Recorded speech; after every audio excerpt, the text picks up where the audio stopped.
نحمده ونصلي ونسلم علی رسولہ الکریم۔ ہماری قرآن مجید کی جو کلاس ہے وہ جاری اور ساری ہے، اور اس میں ہم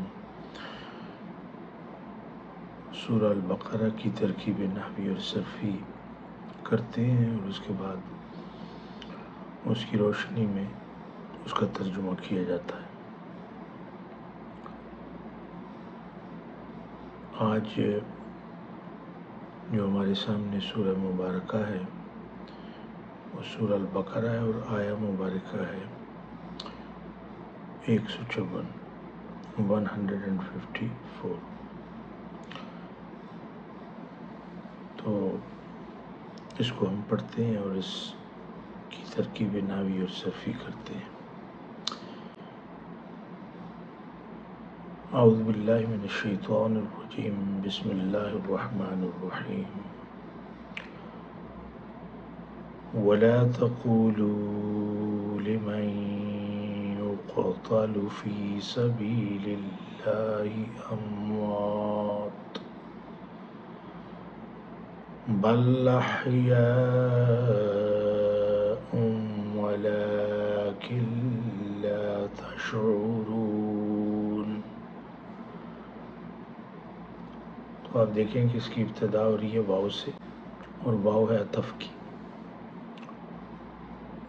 یعنی جو بات پہلے سے جاری ہے وہ واو کے بعد بھی اسی طرح جاری ہے۔ لا جو آپ کو نظر آ رہا ہے یہ ہے لا الناہیہ۔ فعل مضارع جو مخاطب کے صیغے ہیں ان کے اوپر جب یہ داخل ہوتا ہے تو نہیں کے معنی پیدا کرتا ہے۔ اصل میں جو بعد والا فعل ہے وہ تھا تقولون، یعنی تم کہتے ہو۔ اب اگر منع کیا جائے کہ تم نہ کہو تو پھر لا ناہیہ لگے گا۔ لا نافیہ اور ناہیہ کا جو فرق ہے اس کو آپ خوب اچھے طریقے سے سمجھیں کہ لا النافیہ یعنی نفی والا لا جب لگتا ہے تو جو فعل مضارع ہے اس میں کسی طرح کی کوئی تبدیلی نہیں آتی، نہ ہی حروف میں اور نہ ہی حرکات میں۔ مثلا اگر اس کے ساتھ لا نفی کا لگا ہو تو ہوگا لا تقولون، اور اس کا مطلب ہوگا کہ تم نہیں کہتے یا تم نہیں کہو گے، یعنی تم سب جمع۔ ناہیہ کا مطلب ہوتا ہے منع کیا جاتا ہے کہ تم نہ کہو، یہاں پہ میں تم نہ کہو یعنی تم سب لوگ نہ کہو۔ تو تقولو آپ کو نون گرا ہوا نظر آتا ہے چونکہ وہ نون اعرابی ہے، اور آپ کو پتہ ہے کہ افعال خمسہ میں نون لگا کے ہی ہم اس کی رفعی حالت کو ظاہر کرتے ہیں۔ تو چونکہ یہاں پہ لا الناہیہ ہے اور لا الناہیہ فعل مضارع کو جزم دیتا ہے تو پھر اس نون کو اتارنا ضروری تھا، چونکہ وہ تو رفع کی نشانی تھی، اس لیے اس کا اتارنا، اس کا حذف کرنا اس بات کی طرف اشارہ ہے کہ پیچھے جو لا لگا ہوا ہے وہ لا ہے ناہیہ کا۔ ہم کہیں گے کہ تقولو فعل مضارع مجزوم بلا الناہیہ، اور اس میں واو جو آپ کو نظر آ رہا ہے وہ ضمیر متصل ہے، مبنی ہے، اور محلاً مرفوع ہے فاعل، اور الف ہے الف الفارقہ۔ لمن یقتل، اس میں لے آپ کو پتہ ہے حرف جر ہے، اور من کیا ہے؟ یہ اس میں موصول ہے، یہ بھی مبنی ہے نا، نون دیکھیں ساکن ہے تو یہ سکون پہ مبنی ہے، لیکن محلاً مجرور ہے چونکہ اس کے پیچھے حرف جر لگا ہوا ہے۔ یقتل یہ فعل مضارع مبنی للمجہول اس کو بولتے ہیں، یہ پیسو وائس ہے، اس کا جو ایکٹیو وائس ہے وہ یعنی معروف جو ہے فعل معروف وہ ہے یقتلو، اور جب اس کو پیسو وائس بنائیں گے تو کہیں گے یقتلو۔ یقتلو کا مطلب وہ قتل کرتا ہے، وہ مارتا ہے، یقتلو کا مطلب وہ مارا جاتا ہے۔ تو یقتلو فعل مضارع مبنی للمجہول اور یہ مرفوع ہے،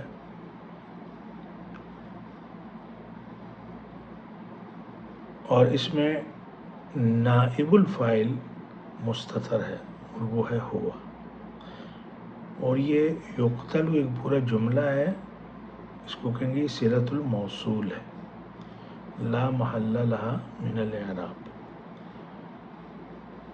فی حرف جر ہے، سبیل اس میں مجرور ہے، لام کے نیچے زیر ہے، زیر کیوں ہے؟ فی کی وجہ سے، اور یہ مضاف بھی ہے، اور اللہ لفظ الجلالہ ہے، اس کے نیچے بھی زیر ہے، مجرور ہے، کیوں؟ کیونکہ وہ مضاف الیہ ہے، آپ کو پتہ ہے کہ مضاف الیہ مجرور ہوتا ہے۔ اب دیکھیں امواتن، اصل میں کیا ہے کہ ہم یہ کہیں گے کہ امواتن جو ہے یہ ایک خبر ہے، لیکن اس کی مبتدا کہاں پہ ہے؟ تو اس کی مبتدا محذوف ہے، اس کو حذف کر دیا گیا ہے، اور وہ تھی ہم۔ کیسے بن رہا تھا؟ ہم امواتن، تو ہم جو ہے وہ دراصل مبتدا تھی جو محذوف ہے، اور امواتن خبر مرفوع بالضمہ ظاہرہ، تاکہ اوپر دیکھے تنوین ہے نا پیش والی، دو پیش ہے، کیونکہ نکرہ ہے، میتن کی جمع امواتن۔ تو یہ بات کلیئر ہو گئی نا کہ یہ خبر ہے ایک ایسی مبتدا کی جس کو معذوف کر دیا۔ تو یہ قرآن مجید کے اسالیب میں سے ایک اسلوب ہے، کہیں آپ کو خبر معذوف نظر آئے گی، کہیں آپ کو مبتدا محذوف نظر آئے گا۔ اور یہ جو ایک جملہ بنا نا ہم امواتن، تو یہ جملہ اسمیہ ہے، تو یہ خود محلاً منصوب ہے، چونکہ یہ مقول القول ہے، لا تقولو کا۔ تو اب اگر آپ ترجمہ کریں گے تو کہیں گے کہ ولا تقولو، اور تم نہ کہو، لے من، ان لوگوں کے بارے میں، یقتل فی سبیل اللہ، جو اللہ کے رستے میں قتل کر دیے جاتے ہیں، جو اپنی جانوں کا نذرانہ پیش کرتے ہیں اللہ کی بارگاہ میں، شہید ہوتے ہیں۔ امواتن مردہ، ایسا نہ کہو ان کے بارے میں کہ وہ مردہ ہیں۔ بل، یہ جو بل ہے نا عربی زبان میں اس کو حرف اضراب کہتے ہیں، حرف اضراب، یعنی جو پہلی بات ہو رہی ہے اس کو نگیٹ کر کے اگلی جو بات ہے وہ بیان کی جاتی ہے، تاکہ جو کانسیپٹ بل سے پہلے بتایا گیا ہے اس کی تصحیح ہو سکے۔ تو بل سے پہلے جو بات ہو رہی تھی وہ یہ تھی کہ قتل ہونے والے لوگ مردہ ہوتے ہیں، لیکن دراصل اللہ کے رستے میں جو اپنی جان دیتے ہیں وہ ان کو مردہ کہنا درست نہیں۔ اس کی آگے وجہ بتائی اور فرمایا کہ بل، یہ حرف اضراب ہے نا، احیاء، تو یہ بھی خبر ہے اور اس کی مبتدا بھی معذوف ہے، اور وہ ہم، بل ہم احیاء، بلکہ وہ زندہ ہیں۔ تو بل سے پہلے بات یہ چل رہی تھی کہ ان لوگوں کے ذہن میں یہ ہے کہ وہ مردہ ہیں، تو اس کو نگیٹ کیا گیا اور اس کی تصحیح کی گئی۔ تو یہاں پہ کولو جو ہے وہ بھی معذوف ہے، یعنی بلکہ تم کہو کہ وہ زندہ ہیں۔ تو احیاء کیا ہے؟ خبر مرفوع بالضمہ ظاہرہ ہے اور اس کی مبتدا محذوف ہے اور وہ ہے ہم، اور ہم احیاء پھر یہ جملہ اسمیہ ہے اور معلن منصوب ہے، مقول القول ہے اور قول مقدر ہے، یعنی قول وہ چھپا ہوا ہے۔ ولیکن لا تشعرون، اس کو واو جو ہے آپ حالیہ کہہ سکتے ہیں، لیکن جو ہے اس کو حرف استدراک کہتے ہیں، اور اس کا نہ تو کوئی محل ہے اور نہ اس کا کوئی عمل ہے، لیکن اس کے معنی یہ ہیں لیکن۔ لا تشعرون، لا یہ نفی کا ہے، تشعرون فعل مضارع مرفوع بثبوت النون ہے، نون اس کی رفع کی نشانی ہے چونکہ یہ افعال خمسہ میں سے ہے۔ تو لا تشعرون کا مطلب ہے کہ تم شعور نہیں رکھتے، تمہارے فہم و ادراک میں یہ بات نہیں ہے کہ وہ زندہ کیسے ہیں، اس بات کا شعور تم نہیں رکھتے۔ تو یہ پورا ایک جملہ ہے، جملہ فعلیہ ہے، لا تشعرون۔ تو یہ اس کے اعراب تھے۔ اس میں ایک چیز آپ دیکھ رہے ہیں کہ لمن یقتل میں من جو ہے اس میں موصول ہے نا، لیکن یقتل مفرد آیا ہے، یہ نہیں کہا یقتلون، کیونکہ من اگر دیکھیں تو لفظاً مفرد ہے، تو اس لفظ کے اعتبار سے یہاں پہ جو فعل مضارع ہے وہ بھی مفرد لایا گیا، لیکن بعد میں دیکھیں اموات جمع ہے، تو چونکہ من کے معنی میں بہت سارے لوگ ہیں تو معنن وہاں پہ جو ہے اموات کا لفظ استعمال ہوا۔ اگلی آیہ مبارکہ کی طرف ہم چلتے ہیں، اور اس کا جو نمبر ہے وہ ہے 155، 155۔ بسم اللہ الرحمن الرحیم۔ وَلَنَبْلُوَنَّكُمْ بِشَيْءٍ مِّنَ الْخَوْفِ وَالْجُوعِ وَنَقْصٍ مِّنَ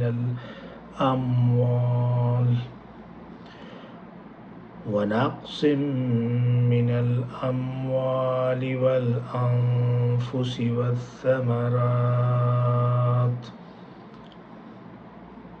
وَبَشِّرِ الصَّابِرِينَ۔ تو اس پہ غور کیجئے کہ واو ہے، یہ واو ہم اس کو کہیں استئنافی ہے، ایک نیا جملہ شروع ہو رہا ہے، ایک نئی بات ہے۔ لَنَبْلُوَنَّ، اس میں جو لام آپ کو نظر آ رہا ہے نا جس کے اوپر زبر ہے، تو اس کو ہم کہتے ہیں اللام موطئۃ للقسم، یہ لام قسم ہے۔ اور نبلون، اس کے اوپر آپ غور کیجئے کہ یہ اس کا جو ماضی ہے وہ ہے بلا،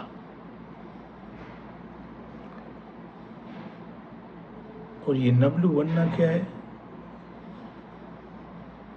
یہ فعل مضارع ہے، مبنی ہے کس پہ؟ فتح پہ، کیونکہ اس کے ساتھ جو ہے نون ثقیلہ جڑا ہوا ہے، نبلو ون، یہ نون آپ کو نظر آ رہا ہے نا، یہ نون ثقیلہ ہے، اور اس میں فاعل چھپا ہوا ہے وجوباً، اس کی تقدیر کیا ہے؟ نحنو۔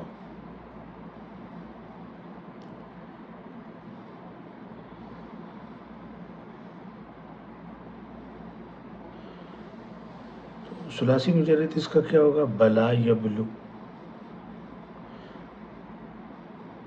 اور جب اس کو آپ جمع متکلم کی طرف لے کے جائیں گے تو کیا کہیں گے؟ نبلو، نبلو۔ تو نبلو کو اگر آپ اکیلا لیں تو آپ کہیں گے کہ یہ فعل مضارع ہے، مرفوع ہے بالضمہ المقدرہ، اس کے اندر جو ضمہ ہے وہ چھپا ہوا ہے۔ لیکن جب آپ اس کو نون ثقیلہ کے ساتھ جوڑیں گے تو یہ کیا بن جائے گا؟ نبلو ونہ۔ آپ نے دیکھا واو کے اوپر آپ نے زبر لگا دی۔ اور دوسری بات آپ یاد رکھیں کہ جب فعل مضارع کے ساتھ نون ثقیلہ لگتا ہے نا تو فعل مضارع مبنی ہو جاتا ہے۔ ویسے تو فعل مضارع کے صرف دو صیغے مبنی ہوتے ہیں نا، جمع مؤنث غائب کا اور جمع مؤنث مخاطب کا۔ اس کے باقی جتنے بھی صیغے ہیں ان کو معرب بولتے ہیں۔ معرب کا مطلب یہ ہے کہ وہ اپنے عامل کے لحاظ سے اپنی حرکات میں تبدیلی پیدا کرتے ہیں یا حروف میں۔ لیکن دو صیغے ایسی ہیں، جمع مؤنث غائب اور جمع مؤنث مخاطب کا، کہ جس میں کوئی تبدیلی عامل کے لگنے سے بھی نہیں پیدا ہوتی، اس لیے وہ مبنی ہے، باقی معرب ہے۔ لیکن نون ثقیلہ جب فعل مضارع پہ داخل ہوتا ہے تو سارے کے سارے صیغے مبنی ہو جاتے ہیں۔ تو یہاں پہ یہ مبنی کس پہ ہے؟ فتح پہ ہے، واو کے اوپر زبر ہے، چونکہ اس کے ساتھ نون ثقیلہ لگا ہوا ہے۔ بلا یبلو کا کیا مطلب ہوتا ہے؟ آزمانا۔ نبلو کا کیا مطلب ہوگا؟ کہ ہم آزماتے ہیں یا آزمائیں گے۔ اور پھر لام قسم بھی لگا ہوا ہے، نون ثقیلہ بھی لگا ہوا ہے۔ تو اب جب میں یہ کہوں گا لنبلون، تو پھر اس کے معنی کیا ہو جائیں گے؟ یقیناً، کوئی شک نہیں، ضرور بر ضرور ہم آزمائیں گے۔ یہ جو یقیناً، کوئی شک نہیں، ضرور، یہ کس کا ترجمہ میں نے کیا ہے؟ یہ جو لام قسم ہے تاکید کے لیے اور نون ثقیلہ، تو دو تاکیدیں یہاں پہ آ گئی ہیں، اس لیے جملے کے اندر ایک سٹریس پیدا ہوئی ہے۔ تو اب ترجمہ کیا ہوگا؟ وَلَنَبْلُوَنَّكُمْ، کم کیا ہے؟ یہ الگ الگ کریں تو کم کا جو کاف ہے یہ کاف الخطاب ہے، کاف المخاطب، اور میم جو ہے یہ علامت جمع ذکور ہے۔ لیکن ہم کم کو ایک پوری ضمیر مانتے ہیں اپنی آسانی کے لیے، تو ہم کہیں گے کم ضمیر متصل ہے، مبنی ہے اور محلاً منصوب ہے، چونکہ مفعول بھی واقع ہو رہی ہے۔ تو ترجمہ کیا ہوگا؟ وَلَنَبْلُوَنَّكُمْ، کہ ہم ضرور پر ضرور تمہیں آزمائیں گے۔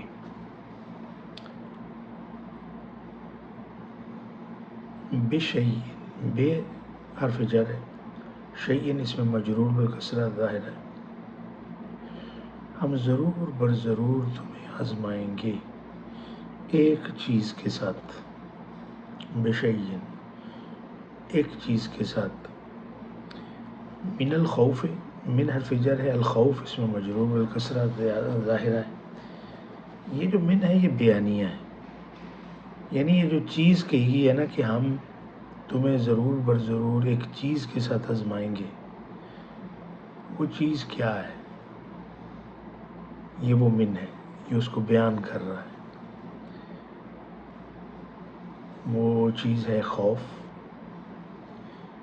والجوعی، واو تفکیہ جوعی زیر نظر آ رہا ہے نا، تو ابھی من اس کے اوپر اثر کر رہا ہے۔ دوسری چیز کیا ہے؟ بھوک۔ ونقص،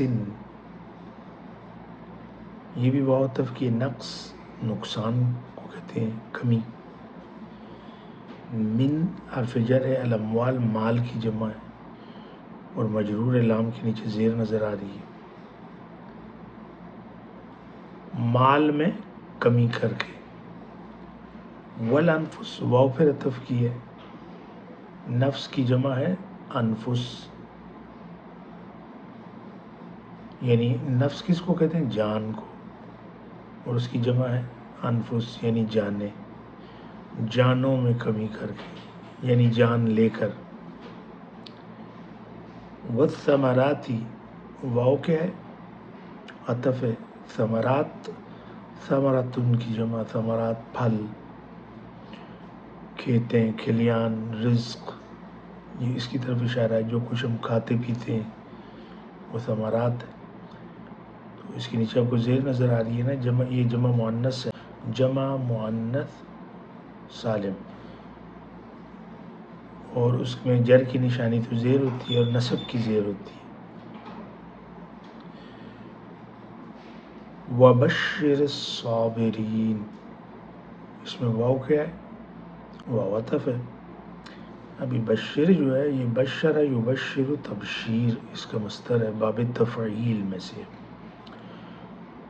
تو اس کا مطلب ہوتا ہے خوشخبری سنانا. تو یہاں پہ یہ فعل امر ہے، تو اس لیے ہم اس کو کہیں گے کہ یہ فعل امر ہے، مبنی ہے کس پہ؟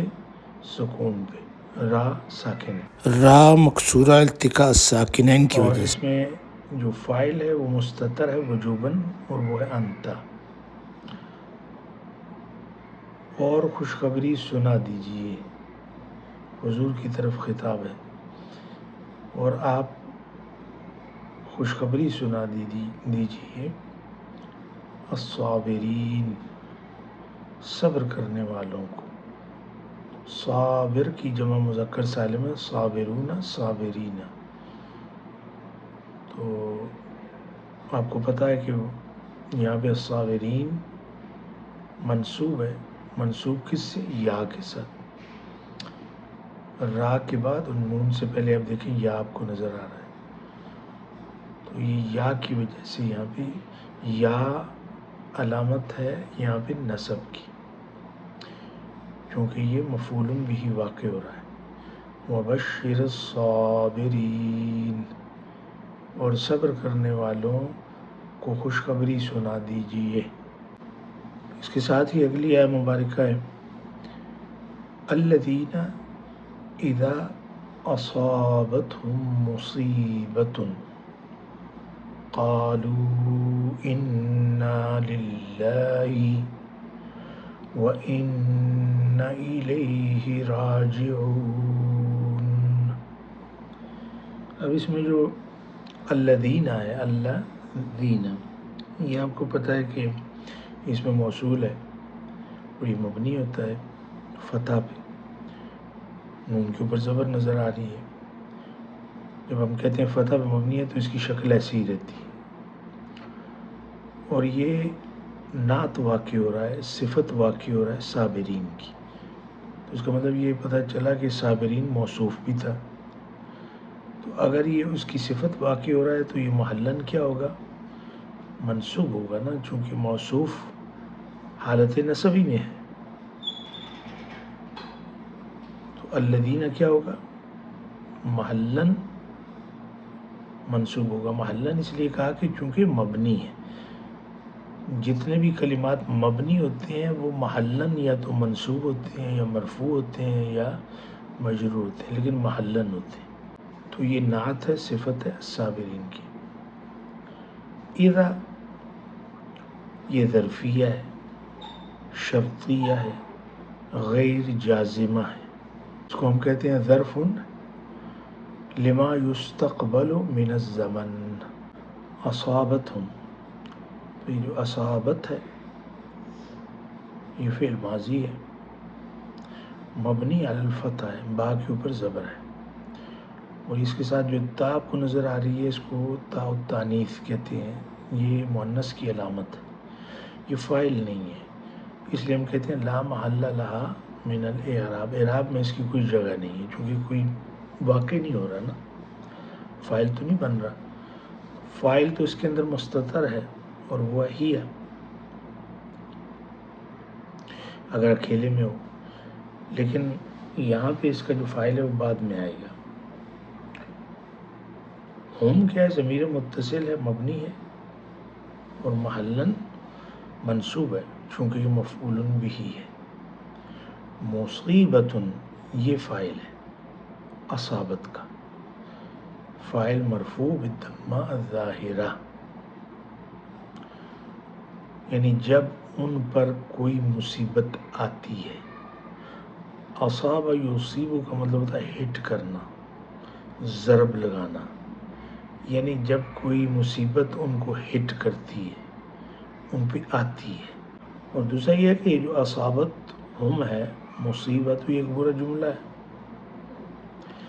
تو یہ سارے کا سارا جملہ محلاً مجرور ہے، چونکہ اس کے پیچھے ظرف ہے نا، وہ ظرف مضاف ہو کے آتا ہے۔ تو اب یہ پورے کا پورا جملہ جو ہے ہم کہیں گے کہ محلاً مجرور ہے، چونکہ یہ مضاف الیہ ہے۔ تو پھر یہ جو جملہ شرط ہوا اور اس کا جو جواب ہوا، اس کے بارے میں ہم کہیں گے کہ لا محل لہما من الاعراب، دونوں کا اعراب میں کوئی محل نہیں ہے۔ جواب الشرط کا ہے قالو، یہ جو بعد میں آ رہا ہے نا قالو، تو یہ فعل ماضی ہے، مبنی ہے، لام کے میں پیش ہے، یعنی ضمہ پہ مبنی ہے، واو ضمیر متصل ہے، مبنی اور محلاً مرفوع ہے، فاعل اور الف ہے، الف الفارقہ۔ تو قالو جو ہے یہ جواب الشرط ہے۔ تو فعل الشرط اصابتہم، اصابتہم، جواب الشرط قالو انا للہ، انا اصل میں تھا اننا، یعنی حرف مشبہ بالفعل تھا انا، اور نا ضمیر متصل تھی، مبنی اور محلاً منصوب، کیونکہ وہ انا کا اسم ہے، تو اس کی تخفیف کی گئی تو اس کو لکھا گیا انا۔ ایک نون، نون توکید و نصب کا ہے، یعنی حرف مشبہ بالفعل کا، اور ایک نا کا نون ہے، یہ بن گیا انا للہ۔ لام حرف جر ہے، اللہ اسم لفظ جلالہ اس میں مجرور ہے بالکسرہ ظاہرہ، اور یہ شبہ جملہ ہے، اور یہ محلاً مرفوع ہے، یہ خبر ہے انا کی، انا للہ، واو پھر عطف ہے انا بعد میں، وہ معطوف ہے اور اس کے اعراب وہی ہیں جو پہلے انا کے ہیں۔ الیہ، الہ حرف جر ہے، ہاں ضمیر متصل ہے، مبنی ہے، محلاً مجرور ہے چونکہ اس کے پیچھے الہ ہے۔ راجعون، راجعون کی جمع مذکر سالم ہے، راجعون راجعین، راجعون واو کے ساتھ ہے، چونکہ یہاں پہ یہ خبر ہے انا کی مرفوع ہے، انا کی خبر مرفوع ہے، اور مرفوع کس کے ساتھ ہے؟ واو کے ساتھ۔ واو کے ساتھ کیوں ہے؟ چونکہ یہ جمع مذکر سالم ہے، اور الیہ اس سے متعلق ہے، اس خبر سے متعلق ہے۔ پھر اس کے بعد اگلی آیہ مبارکہ اس کے ساتھ شروع ہوتی ہے، اولئک علیہم صلوات من ربہم ورحمہ وَرَحْمَةٌ وَأُولَئِكَ هُمُ الْمُهْتَدُونَ۔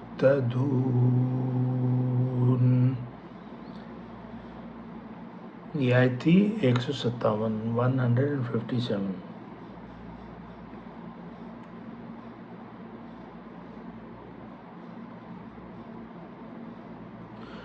ابتدا اس کی کس سے ہو رہی ہے؟ اولئک سے، اور اولئک آپ کو پتہ ہے اس میں اشارہ ہے، اور یہاں پہ یہ کیا واقعہ ہو رہا ہے؟ یہاں پہ یہ مبتدا واقع ہو رہا ہے، اس لیے ہم کہیں گے کہ اس میں اشارہ تو مبنی ہوتا ہے لیکن محلاً مرفوع ہے، چونکہ یہ مبتدا واقع ہو رہا ہے، یعنی وہ لوگ۔ علیہم، علی حرف جر ہم ضمیر متصل ہے، مبنی ہے، محلاً مجرور ہے، تو یہ جار اور مجرور دونوں یہ شبہ جملہ ہے، اور یہ شبہ جملہ یہ دراصل خبر مقدم ہے، خبر پہلے آ گئی، صلواتن، صلواتن یہ مبتدا مؤخر ہے، مرفوع کس کے ساتھ ہے؟ الضمہ الظاہرہ، تا کے اوپر جو آپ کو تنوین نظر آ رہی ہے، چونکہ جمع مؤنث سالم ہے تو اس میں رفع کی نشانی پیشی ہوتی ہے، یعنی ضمہ ہوتا ہے، تو یہ مبتدا مؤخر ہے۔ اب غور کیجیے، تو اولئک علیہم صلوات، تو اب علیہم صلوات کو میں نے الگ الگ کہا نا کہ یہ خبر مقدم اور مبتدا مؤخر سے ایک جملہ اسمیہ بنا ہے، تو یہ جو علیہم صلوات نے پورے کا پورا جملہ اسمیہ محلاً مرفوع ہے، چونکہ یہ اولئک کی خبر ہے۔ میں نے کہا تھا نا اولئک اسم اشارہ ہے اور وہ مبتدا ہے، تو یہ پورا جملہ اس کی خبر ہے۔ من ربہم، من حرف جر ہے، رب اس میں مجرور بالکسرہ ظاہر ہے، با کے نیچے زیر ہے اور مضاف بھی ہے، ہم ضمیر متصل ہے، مبنی ہے، محلاً مجرور ہے، مضاف الیہ، تو من ربہم یہ پورے کا پورا ایک جملہ بنانا شبہ جملہ، تو یہ کس سے متعلق ہے؟ صلوات سے متعلق ہے۔ ورحمہ واو کی ہے، ورحمۃ مرفوع ہے، یہ معطوف کس پہ ہے؟ صلوات پہ، تو جو صلوات کے اعراب ہیں وہی اس کے اعراب ہوں گے۔ تو صلوات کے بارے میں ہم نے کیا کہا تھا کہ وہ مبتدا مؤخر ہے، تو یہ بھی مبتدا مؤخر ہے چونکہ اس کے اوپر یہ معطوف ہے۔ وَأُولَئِكَ هُمُ الْمُهْتَدُونَ، اس میں واو عطف کی ہے، تو اولئک وہ اس میں اشارہ ہے اور مبنی اور محلاً مرفوع ہے چونکہ مبتدا ہے۔ ہم کو آپ ضمیر فاصل کہیں تو وہ بھی درست ہے، اور پھر آپ کو کہنا پڑے گا کہ المہتدون جو ہے یہ خبر ہے، مرفوع بالواو ہے، مہتدن کی جمع مہتدون مہتدین، جمع مذکر سالم ہے، تو رفع ہونے کی وجہ سے اس کی جو علامت ہے واو ہے، مہتدون دال کے بعد اور نون سے پہلے جو واو ہے یہ اس کے رفع کی نشانی ہے، جمع مذکر سالم ہے، تو ہم المہتدون، جب آپ نے ہم کو ضمیر فاصل کہا تو المہتدون اس کی خبر ہے۔ اب آپ یہ بھی کہہ سکتے ہیں کہ ہم جو ہے دراصل مبتدا ہے اور المہتدون اس کی خبر ہے، تو یہ پورا جملہ اسمیہ ہے، یہ محلاً مرفوع ہوگا چونکہ یہ اولئک کی پھر خبر بنے گی۔ تو اب اس کا ترجمہ آپ کیسے کریں گے؟